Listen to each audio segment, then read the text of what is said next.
The always cheerful Robert Frost once wrote, "Some say the world will end in fire, some say in ice, etc., etc. But what does the world of cinema say about the end of the world?" That's the topic for today's episode. This is the Kazdoy Closet. I'm Kazdoy. This is my closet full of all the stuff that I love.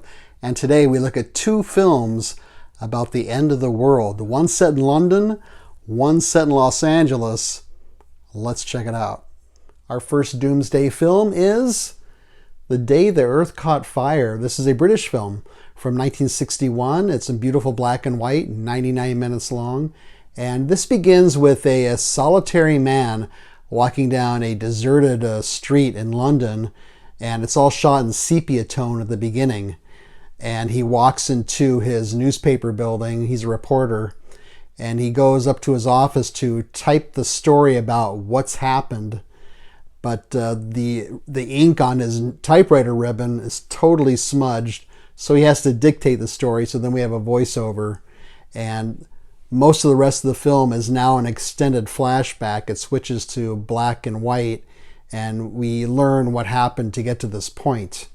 And what happened was the U.S. and the Soviet Union did some nuclear testing simultaneously, and the effect was it threw the Earth off its axis. What happens then? Well, all kinds of crazy things like cyclones and earthquakes and flooding and extreme drought. You can see in this picture here a lot of it going on simultaneously here. It doesn't really happen like that in the film. It happens more incrementally. But how do they do that with the effects? Well, some of the effects are pretty good, and some are pretty bad. The bad ones include like some animation. There's a hot mist that goes over London, and it's obviously animated. There's some miniature work, like boats crashing against each other, and that looks a little obvious. And I think the worst part is some of the backgrounds that look like giant photographs, and it's just like the people don't really belong there. And that all these the bad effects kind of are jarring and take you out of the illusion of the film. But I'd say 75% of the effects are pretty good and convincing as far as what a doomsday thing is like. So then also everybody starts sweating profusely because the extreme high temperature. So all the characters are drenched in sweat, their clothes and everything. And how does it end? Well, I'm not going to give any spoilers here, but it does go back to the sepia tone setting. He's done dictating his story, and that's all I'm going to say about that. So it's kind of a combination newspaper doomsday film. And the problem I have with newspaper films is, especially the older ones, all the reporters are speaking rapid fire, and they're all very cynical, and everything they say is so clever and witty, and the banter, it just gets very wearing to me and kind of annoying to me because it seems unnatural, and it's a bit too much with all the snappy dialogue and banter back and forth. And I have a journalism background from college, through publishing, through teaching. So I do enjoy a good journalism film, and I'm interested in journalism, and I read it every day. But sometimes those type of films get annoying to me. The main character is almost a stereotype. He's the divorced alcoholic reporter who can't seem to get his stories together. The cast, mainly the main person in the cast that I recognize is Leo McKern. He's been in everything from Man for All Seasons to The Omen to even the Beatles film Help and the cult TV show The Prisoner. The director was Val Guest, and he made a lot of Hammer films that I really liked, such as The Quatermass Experiment, Quatermass 2, and The Abominable Snowman of the Himalayas. So what's on this disc? Well, there's a few commentaries and a few trailers. It looks good. It sounds good. Where can you see this? Again, it's going to be tough to find this streaming anywhere. You can always rent it. You can always buy it. You can try your local library. It's been around for a while.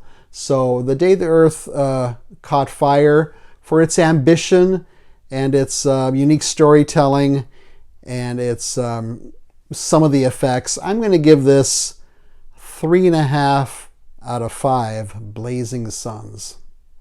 Our second doomsday film is called Miracle Mile. And this one is from 1989. It's in color. It's a short film, 87 minutes, moves along very quickly. This is about a guy named Harry who says in the beginning he finally found the girl of his dreams, but it's the same day that his city is going to be destroyed. So the rest of the film is really non-stop. Harry trying to find this girl, rescue her, get both of them to somewhere safe before Los Angeles is destroyed by nuclear missiles. If you've ever been to LA or you live here or you're familiar with it, you're going to love the locations. Miracle Mile, of course, referring to a stretch of Wilshire Boulevard. You see some museums in the film, La Brea Tar Pits, Park La Brea apartment buildings, and most importantly, Johnny's Coffee Shop. I don't know if Johnny's Coffee Shop is still there. It's a iconic 50s example of Googie architecture. It's a historic, nationally recognized historic place. And it's been used in a lot of films, including The Big Lebowski. And a lot of the action in Miracle Mile takes place there.